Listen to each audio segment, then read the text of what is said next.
What's up, everybody? What's up? Welcome back to the channel. It is day 2 of the beer advent calendar. 24 beers in a case, 24 days in the month before Christmas. If you haven't, yes, I'm going to ask you, please like, subscribe, and share so that we can grow this channel and grow this content. If you enjoy beer reviews with a little bit of history and a little bit of beer style talk, that's what I like to try to bring to the table. I'd really appreciate it if you'd let your friends know about it. So let's get right into it. It's Saturday. It's starting to get a little bit dark. I'm on my way to a holiday Christmas parade. So I figured let's do something Christmassy, some type of Christmas beer. Of the ones that are out there, I really feel like we should go with the Sam Adams Old Fezziwig. Now, this beer is a staple. Sam Adams has been around since 1984, one of the craft beer OGs, if you want to think of it that way. This beer came out, I believe, in 95, roughly 10 years, 11 years. I'd call it, let's call it 10 years, after Sam Adams had started as a holiday beer. And it would be on and off, and then we've only seen it in variety packs most of the time, I think. And it disappeared last year. There was no Old Fezziwig. Maybe there was a clamoring being like, I want my Old Fezziwig. I'm not really sure. I don't know what it was, but it's back. And it's back in its own 6-packs this year. So if you like the Old Fezziwig, which was a way to be able to go, I thought it was a great draw. I'm going to buy the holiday 12-pack because that's the only way I was getting the Fezziwig. Then you try all the other holiday beers or winter beers or whatever that are in there. But they're doing their own individual 6-packs this year, which is pretty cool. So get a little water down. Old Fezziwig. Now, what is the Old Fezziwig? Named after a Charles Dickens character, it is a brown ale that is spiced. So when we say holiday spiced, what are you thinking of? You're probably thinking in cinnamon, nutmeg, the other kind of things that also go into like a pumpkin beer. But this one's not pumpkin beer at all. It's some of those spices and some other things to it. So it is a spiced holiday brown ale. That's a great looking color. Nice, slightly off-white to tan head on there. I gave it a decent pour. I'm looking to see alcohol percentage on this beer is 5.9%, so it's not over the top. It's a spiced brown ale. So let's see what we got here. Smells like an American brown ale.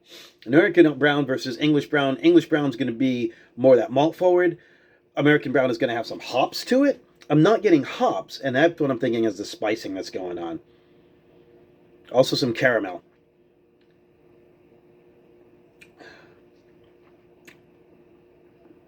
That's all right. That's a super easy, nice drinking beer. Not high alcohol, so a lot of times winter beers are going to be higher in alcohol. So that like winter warmers can be higher in alcohol. Although there's a winter warmer from another Boston company that's not high in alcohol. It's just there's spicing to it or whichever. This isn't. This is just straight up brown ale with hints of some caramel, some spicing. I don't know. I don't call it cinnamon. It's definitely not cinnamon. I haven't had this in a long time. I'm going to be completely honest. So you and I are having this beer together for the first time. Like I said, they didn't make this last year. I don't know if I had it the year before. I don't know if I picked up a holiday 12-pack. So I haven't had Old Fezziwig in a long time. I used to look forward to it. I know it's one of my sister's favorite beers, so she should be super excited about this. There's a flavor that's here that's reminiscent of Allagash White. Now, Allagash White is made with coriander and orange peel. I don't get the spiciness of the coriander, so I'm going to say orange peel. It's sweet, but not overly sweet. It's not what we call cloying. Cloying is when it's so sweet that it sticks and it's sitting here and it's syrupy and you're like, you got to kind of chew through it, or like a big dessert. So thinking dessert, because the other thing I like to do is I like to think about beer with food, pairing beer with food. And something that I had heard from Garrett Oliver, brewmaster of Brooklyn Brewery, and I've probably mentioned this before if you're a follower of the channel. Garrett Oliver had one time said, beer is food. My mind was blown when he made that sentence because it totally is. And rather than always trying to pair a beer with a food, just think of pairing food with food. Like, what are the things that go together? So a little spicing on a brown ale. This would probably be wonderful with, I'm going to go grilled pork chops, smoked pork chops. A little smokiness on the pork chop, a rich like German style pork chop when they smoke it. I forget the name of what it's called when they do it that way. Traditionally, it's usually made with sauerkraut on top, and you wrap it in foil. Now I'm getting hungry. But yeah, this would go great with that. This would also just go good dessert. Like if you were having like a pudding, the pudding would be very sweet. And this has enough of the spicing, not the hops, but if it's spicy hops, maybe they're using like a Saaz or something, but some orange peel. Maybe there is a touch of ginger in there for it to go along with that. Then it would cut through some of those sweetness on there. Taking a quick look at the bottle, it's given a description, worthy of a celebration, full-bodied, deep malt, toffee, okay, and rich dark caramel. So these are kind of standard flavors, but if you like that type of beer, I would say go out and find some old fezziwig, especially since it's out there once again in its own 6-packs. There is your bottle. So, a little bit about Sam Adams, a little bit about the beer history, a little bit about the beer. We're keeping them short and sweet today, and that's probably what you'll be looking at going forward. So I'm going to drink the rest of this beer, and then I'm going to bundle up. I'm going to grab my Santa hat and go check out the Christmas parade. I love this time of year, especially where I live, small town. We do some awkward, weird things.